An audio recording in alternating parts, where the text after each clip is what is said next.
Hello friends, ಎಲ್ರಿಗೂ ನಮಸ್ತೆ.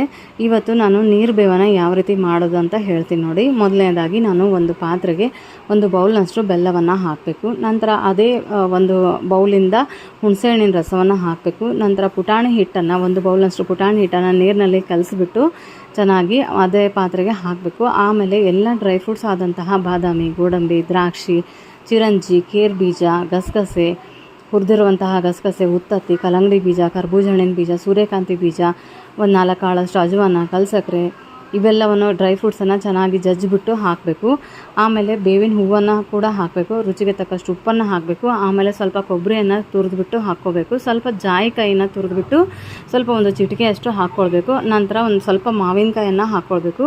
ಇದೆಲ್ಲವನ್ನು ಹಾಕಿದ ನಂತರ ನಾವು ಎಲ್ಲ ಒಂದು ಪಾತ್ರೆಗೆ ಹಾಕಿದ ನಂತರ ಅದನ್ನು ಚೆನ್ನಾಗಿ ಕಲಿಸ್ಬಿಟ್ಟು ನಮಗೆ ಯಾವ ಕನ್ಸಿಸ್ಟೆನ್ಸಿ ಬೇಕೋ ಆ ಪ್ರಮಾಣದಲ್ಲಿ ನಾವು ನೀರನ್ನು ಹಾಕಿದರೆ ಬೇವು ರೆಡಿ.